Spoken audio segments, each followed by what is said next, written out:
Masjid Agung Syuhada lebih dari sekedar tempat ibadah, adalah saksi bisu perjuangan bangsa Indonesia yang diresmikan pada tanggal 20 September 1952 oleh Insinyur Soekarno. Dibangun untuk mengenang peristiwa heroik 7 Oktober 1945. Pada saat itu terjadi clash antara para pemuda-pemuda pejuang Republik Indonesia dengan Jepang yang ingin mempertahankan eksistensinya di Kota Baru. Maka terjadi pertempuran dan pada saat itu gugur sekitar 21 orang pemuda, yang kemudian pemuda-pemuda tersebut gugur sebagai syuhada.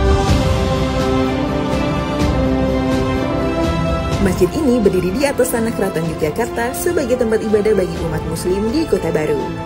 Sebagai cagar budaya, Syarat pertama itu berusia minimal 50 tahun lebih. Kemudian yang kedua, ia memiliki fungsi penting atau kontribusi penting bagi pendidikan, kebudayaan, kesejarahan, ataupun keagamaan. Dari kategori-kategori tersebut, alhamdulillah Masjid Syuhada masuk kategori semuanya.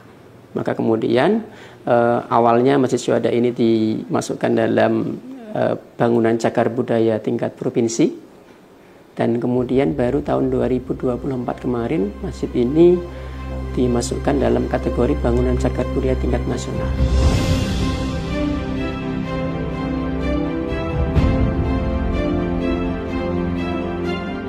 Arsitektur Masjid Syuhada memuat simbol-simbol penting 3 penanda utama.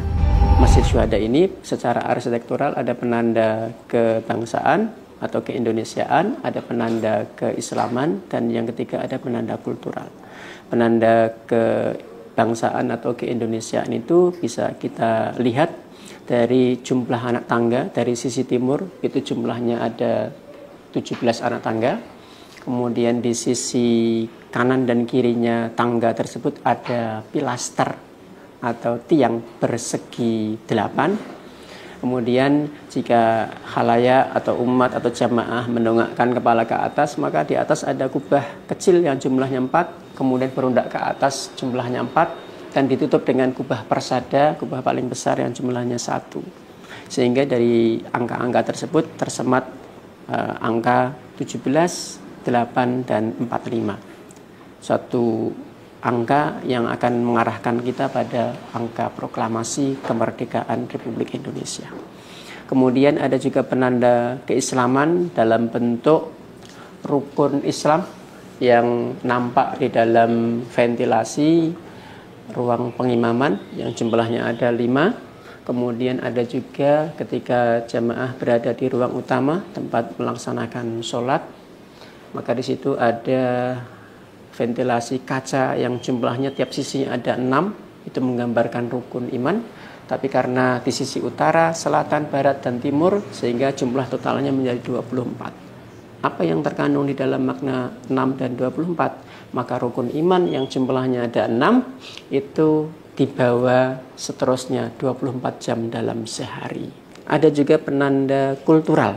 Bentuk ruang utama itu berbentuk persegi. Apa maksud persegi itu? Adalah keblat papat 5 pancer, keblat papat 4 sudut yang kemudian berpusat pada 1 di tengah-tengah.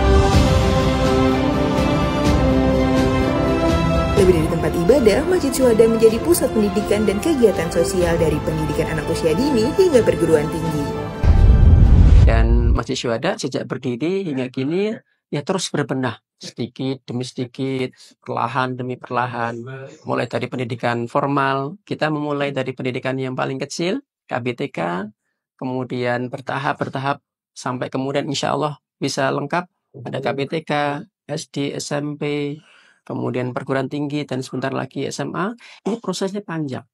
Tapi dengan satu niat saat untuk berkhidmat dan memberikan proses menjaga kemakmuran, kemudian memberdayakan manusia, memberdayakan umat agar terus berkembang menjadi lebih baik.